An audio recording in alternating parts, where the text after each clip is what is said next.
গাঁৱলীয়া মানুহে খেতি কৰিলে চহৰৰ মানুহে খাবলৈ পায়। চ' চহৰৰ মানুহে এই ভিডিঅ'টো খুব লাইক আৰু শ্বেয়াৰ কৰিব।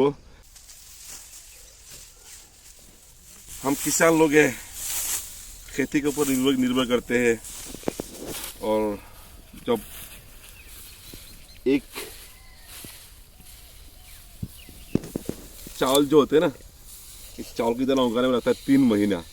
और 3 महीने के बाद जब किसान खेती करता है अपना, तो बहुत ही खुशी लगता है। और अगर उस खेती में अच्छा धान हो तो और अच्छा लगता है।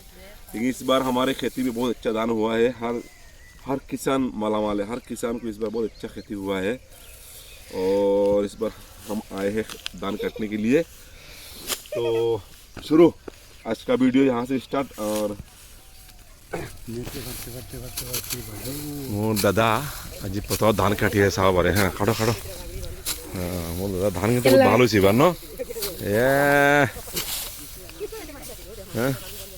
चलिए आमी खेती करूँ।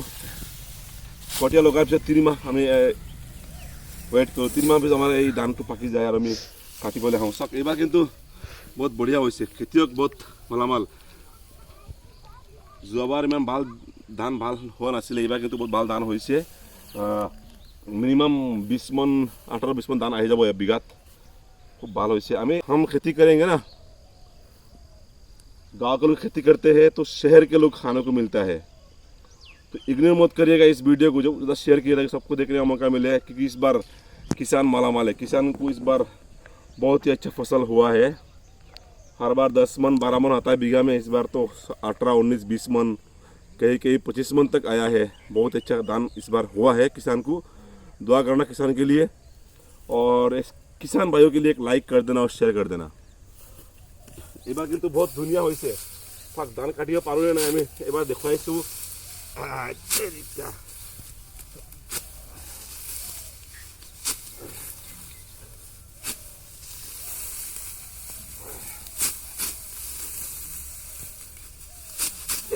কেনেকুৱা লাগিছে জনাব হা। বহুত কষ্ট হয় কিন্তু খেতি কৰা এনে সহজ নহয়। প্ৰথমে আমি কটীয়া লগাওঁ, হাল বাই কটীয়া লগাওঁ।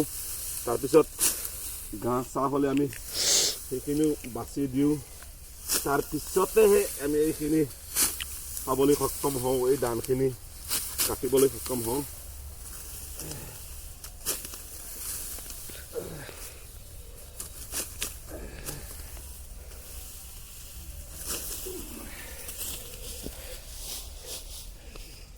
যোৱাবাৰ বৰষুণ অলপ কম হৈছে, তাৰ কাৰণে ধানৰ বিঘাত 12, 14, 15 মন তেনেকৈ আহিছিলে। কিন্তু এইবাৰ সময়ত বৰষুণ আছিলে আৰু খেতি খুব ভাল হৈছে।